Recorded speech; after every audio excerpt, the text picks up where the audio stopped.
Bonjour, monsieur l'enseignant. Appelez-moi Kambale Mukovi Volonté, numéro matricule 4399, étudiant de l'université adventiste de Lukanga Iniluk en L3 sciences informatiques. Ça fait plaisir que je vous présente mon travail pratique de sécurité informatique, surtout la partie logicielle.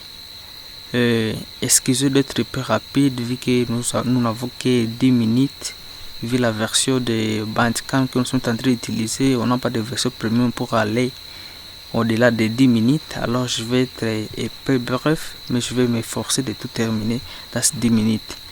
J'ai travaillé sur l'application qu'on appelle Digital Invitation qui permettait de partager des invitations d'une manière électronique au lieu d'utiliser la manière physique que nous utilisons couramment ici chez nous.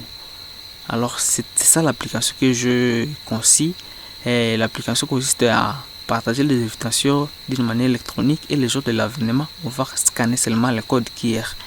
Il y a plusieurs algorithmes de chiffrement. Moi j'ai choisi RCA qui est une grande mesure de sécurité qui se trouve aux États-Unis. Alors c'est leur algorithme que j'ai utilisé pour chiffrer mes données qui se trouvent dans mon application et site. Voilà la file, donc le fichier où j'ai chiffré où tout se passe dans mon application. J'ai créé une fonction. J'ai d'abord importé les bibliothèques qui vont me servir,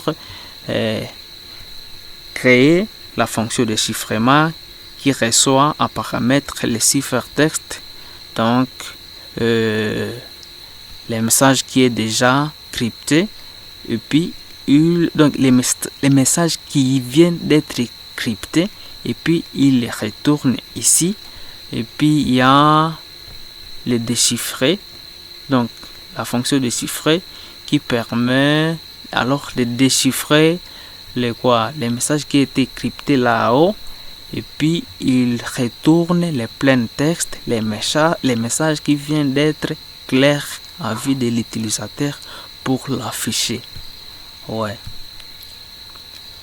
Alors là que j'ai implémenté ces deux méthodes ici, c'est dans la partie commande. Si je peux voir déchiffrer quand je voulais sélectionner les clients de mon site, là ça c'est l'administrateur.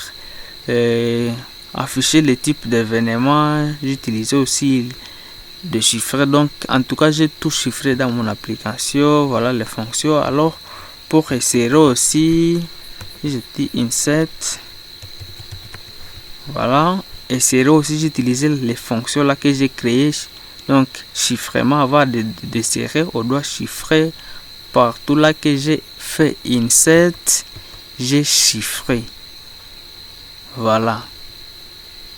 Alors nous allons partir dans l'application. Permettez-moi de lancer mon serveur. J'espère que le serveur est même lancé. Permettez-moi d'aller à la page d'accueil. Voilà la page d'accueil de mon site Invitation Digitale Interactive. Nous sommes une agence de prestation de services. Blablabla. Commençons maintenant. Juste les photos. Alors ici nous avons le type d'événement que le site gère.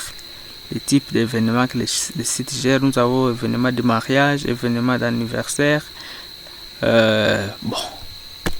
Voilà, d'autres ici je l'ai mis juste pour laisser, mais voilà là que j'affiche le type d'événement. Pour celui qui est intéressé avec ce type ici, il peut dire moi aussi je peux créer mon compte et puis commencer à faire partager mes invitations d'une manière électronique. Alors il doit d'abord s'inscrire sur la plateforme. On va de faire avant de faire toute autre chose, il doit d'abord s'inscrire. Si j'ai dit Albert @gmail.com.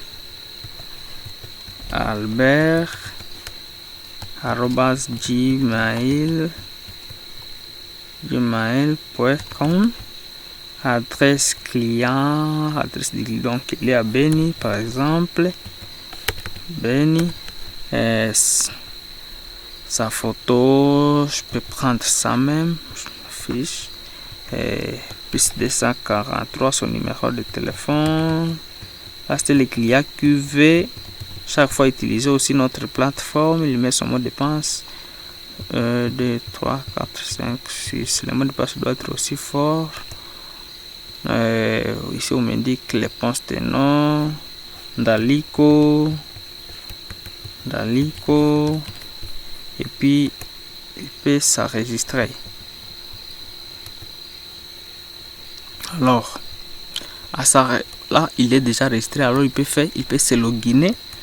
C'est albert@gmail.com.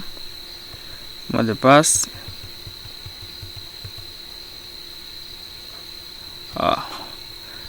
C'est quoi encore son nom? C'est albert@gmail.com. albert@gmail.com.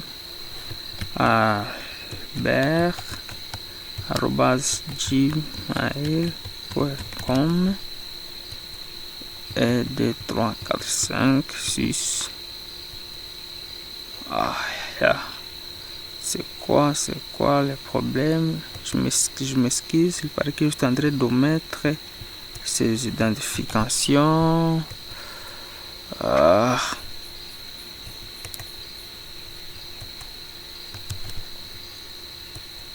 2, 3, 4, 5, 6.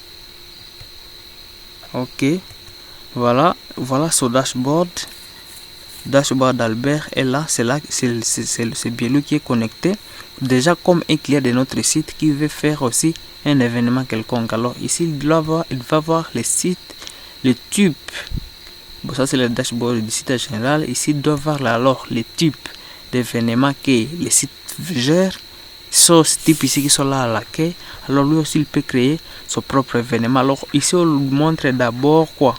On lui montre la forme d'événement qu'il va créer. Lui aussi il peut créer son événement. Il choisit parmi les types, par exemple l'événement de mariage, et il choisit la photo et puis la date et l'heure. Lié, Beni, description, mariage. Il peut enregistrer.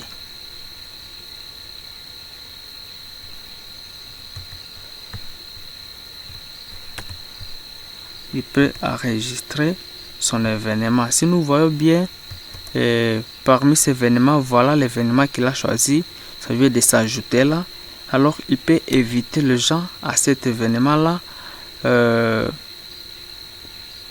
Il peut inviter les gens à cet événement. Ici, dans l'onglet inviter, il peut ajouter. Alors, il y a l'événement de mariage qu'il vient de créer ici précédemment. Voilà, il met les noms, par exemple, volonté, comme son invité, Covid, tout ressort, numéro de téléphone.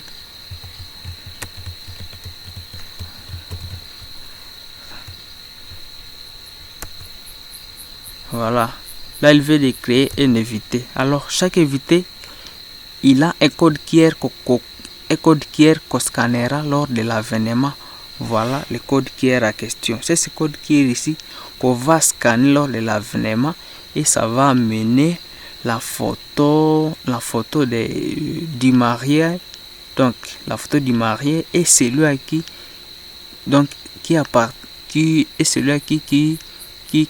appartient à l'invitation. Donc, ça va mener Albert et quoi? Et les noms de couple. Donc, les noms du client qui vous a invité. Juste à scanner ce code QR. Alors, tous les clients ont leurs différents codes QR.